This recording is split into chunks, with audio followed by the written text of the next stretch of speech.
Hello everyone, Dr. Sunil Dhand. Childhood and adolescent obesity has become a huge problem over the last few years, no pun intended. And it's got to the point now where large members of the medical community are talking about medical therapeutics and drugs for managing this particular problem. Remember, it's a problem we didn't even have a few years ago. I want to share with you a recent article I read. This is in the New England Journal of Medicine. Phentermine Topiramate for the treatment of adolescent obesity. I'm going to share with you the abstract.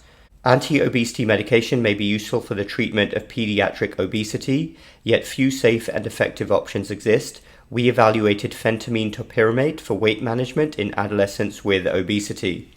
Phentermine is a medication which is an appetite suppressant, and Topiramate, also known as Topamax, is traditionally an anti-seizure medication, but it can also be used as an appetite suppressant. And here are the methods of the study. This 56-week randomized double-blind trial enrolled adolescents 12 to less than 17 years of age with obesity. Participants were randomly assigned to receive either placebo, mid-dose Phentermine Topiramate, or top-dose Phentermine Topiramate, respectively. All participants received lifestyle therapy. The primary endpoint was mean percent change in body mass index, BMI, from randomization to week 56. So a randomized double-blind study is actually the highest quality study that you can get in the field of medicine, and they were looking at percentage change in body mass index. That is a calculation we use to determine a healthy body weight, and it is calculated by weight in kilograms over height in meters squared. Here are the results. Participants had a mean age of 14 and a mean BMI of 37.8. That is classed as obese over 30. In fact, it's approaching morbidly obese. 54.3% were female. The primary endpoint of percent change in BMI at week 56 showed differences from placebo of minus 10.44 percentage points and minus 8.11 percentage points for the top and mid doses of Phentermine Topiramate, respectively. Differences from placebo in percent change in triglycerides nominally favored Phentermine Topiramate, as did differences in percent change in high-density lipoprotein cholesterol, HDL cholesterol, that is the good cholesterol.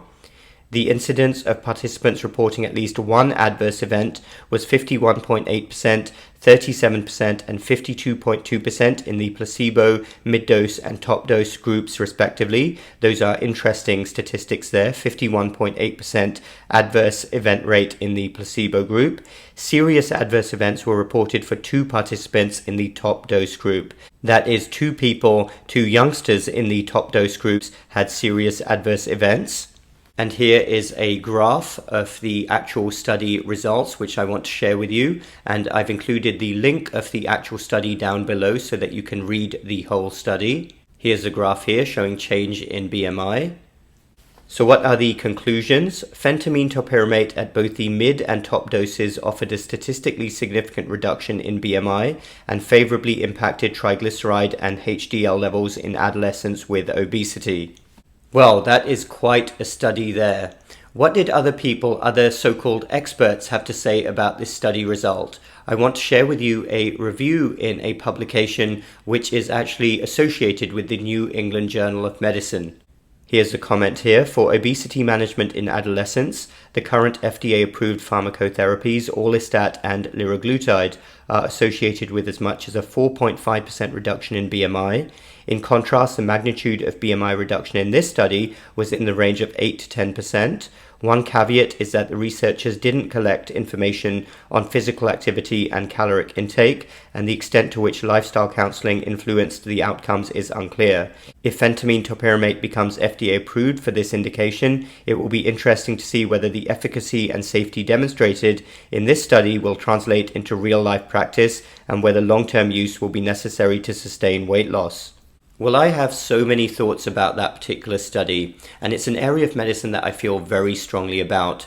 Firstly, this is a manufacturer-sponsored study, and we know from the history of medicine and science that when you have manufacturer-sponsored studies, when a company that is going to financially benefit from a product produces a study, it greatly influences outcomes.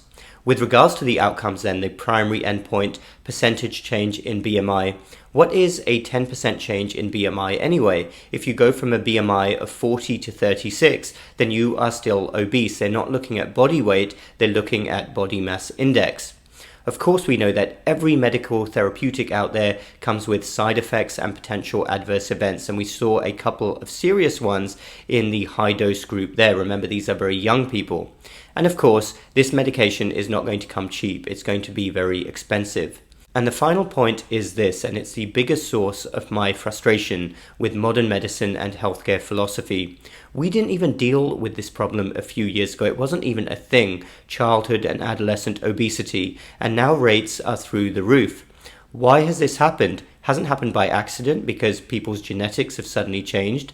It has happened because young people nowadays, and even adults actually, eat a diet which is absolutely awful. High in junk foods, processed foods, foods which are high in refined carbohydrates and sugars, not to mention the fact that young people now are much more sedentary than they were a few decades ago. And that combination would lead to weight gain in any society.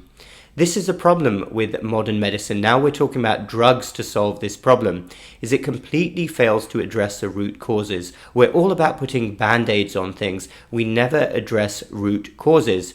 And somebody put this very well recently when they said that modern medicine is like a bucket under a leaky roof. We collect all the water, but we do nothing about the leaky roof. And what eventually happens? The roof collapses. So I, as a doctor, do not believe that this is the right road to go down, to put large numbers of young people with metabolic health issues, with obesity, on drugs to solve the obesity and metabolic health crisis that we have. Those drugs are going to be expensive and they're going to come with a long list of other effects. Not the right way to do things. We have to address root causes. Thanks everybody for listening. Let me know your thoughts down below. Dr. Sunil Dhand.